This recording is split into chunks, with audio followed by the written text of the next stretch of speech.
pledge allegiance to the flag of the United States of America and to the republic for which it stands, one nation under God, indivisible, with liberty and justice for all. That is hanging on the wall here in the offices of Story Real Estate in the home of Radio Realty at the corner of West Hill and the Sterling Highway. I'm broadcasting live from that location. I'm Christopher Story, your host for great adventures in real estate. Trying to keep my anger under control today. A friend of mine, and this is the great thing about friends, they keep you honest. A friend of mine said to me about 6 months ago, Chris, I hope you don't become one of those people that just gets angry and sounds angry on the air. He said, no, of course not. I try to bring enlightenment, entertainment, joy, and the joy of real estate, the joy of Alaska and freedom in America, and celebrate liberty and justice for all. That's what I try to bring here every day. But, man, two things today have happened already that deserve anger. That's right. Deserve anger. I mean, what else can I say? So I wasn't going to start here because I have this nice little story about a dog and his boy and all this stuff. I mean, I've got some good stuff. But Tiffany called our insurance company. As you know, it's now illegal to not purchase real estate in the United States. Or real estate. Now, that's the next law we need to make. Man, where is my representation on that? It's illegal not to purchase insurance in the United States of America. It's illegal to not have health insurance. See, you picking up that anger, just as I said, insurance. Like the voice broke a little bit. It tells you there's a lot of emotion right now around this. So I've had health insurance.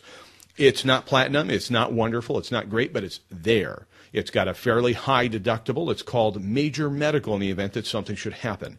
Well, your Senator, Mark Begich, made sure that Obamacare, the Affordable Health Care Act, would pass. That's right. Mark Bigenrich, over $1 million in his war chest for his reelection, made sure that Obamacare became the law of the land. Doing my own personal finances and looking at our 5-year plan, Tiffany and I decided, you know what? Why don't we increase our deductible and lower our premiums on our health insurance? Why? Well, since the passage of the Obama Begich Care Plan, my premiums have steadily risen. And I don't mean a couple times since the passage of the care. I mean, every quarter, the insurance plan is going up in monthly costs. Why? They're citing in compliance with the Affordable Health Care Act, we must now provide this, and that. Your premium's going up. This happens continually. So we decided, well, we'll do top down. We'll meet them halfway in the middle here and say, okay, increase our deductible. And so we can maintain for ourselves, for the Story family, we'll maintain our major medical policy in accordance with the law, which is just in accordance with our good sense. We had it anyway, and we just figured, okay, we'll have this major medical plan. What do you think they told me? What do you think they told us when we asked to increase? Now, this is a private company. We asked to increase our deductible. What were we told? Since the passage of Obamacare, we are not increasing people's deductibles. We're not making changes to your plan. This is the plan that I believe Mark Begich, Senator, your senator, think about that. What did he even read the bill? Did he know there was a real estate tax in there in the health care plan? Or did he follow Nancy Pelosi's advice and say, let's pass it so you can find out what's in it? And now I find out what's in it is that I can't adjust my policy to fit my needs because the company has frozen it since Affordable Health Care Act was passed. That is owned by Mark Begich, your senator, my senator. And he's going to be coming around with his hat in hand and his hand open and saying, won't you vote for me again? No, I won't.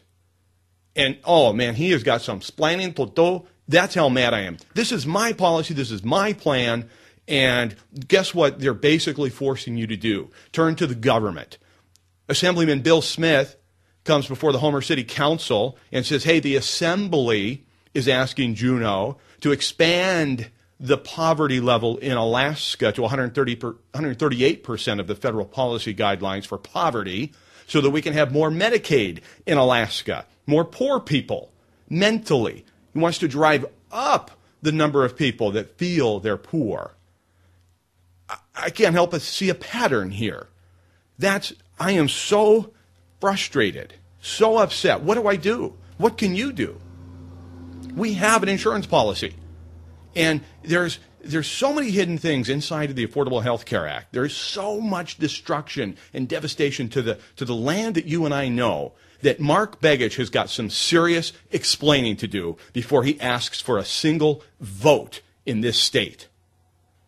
Did he know, I want to know, did Mark Begich know when he voted for the Affordable Health Care Act that there was a 3.8% real estate tax in there? And if he knew, he needs to explain why that's good for Alaska, why that's good for you. He needs to explain why every single month premiums are going up. And I know that I'm not alone in that. That's how upset I am today, that I've taken the first 5 minutes to vent. And I hope that you can at least hear what I'm saying.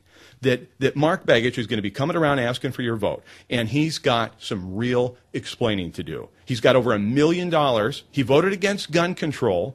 I put forth the reason he voted against the gun control, against the wishes of his party and his president, is simply for the fact that he's going to be coming around begging for your vote. He wants to be an 80-year-old man living in that office, occupying the senator's office. He doesn't want to come back here and pick up a shovel and work. He doesn't want to come back here and create jobs, create wealth, create income and opportunity. He wants to stay in D.C. and shove this kind of legislation down your and my throat, affecting our real estate, affecting our livelihoods, affecting everything that we do and love about this country. And with that, I will tell you the rest of the program is going to be as spirited and as fun as the first 5 minutes. Don't go anywhere. Oh, man, if I could get Mark Begich on the phone right now. I sent him, let me tell you something. You might be saying, Chris, you're just whining after the fact. Nope. I was in communication with his office during the debate, before the vote, and after the vote, and said, please do not vote for this. Understand that Alaskans, by and large, do not want this. Represent your constituency, not your highest and best interest with Harry Reid and the president. You need to represent your constituency, and he has failed you. He has failed you, and in so doing, he has failed this state and this country. And on that, I shall close that chapter and invite you to come back in just a few moments. I will share a story about an old man and a dog and a boy, and we'll have our mortgage moment and all kinds of great stuff here on Radio Realty.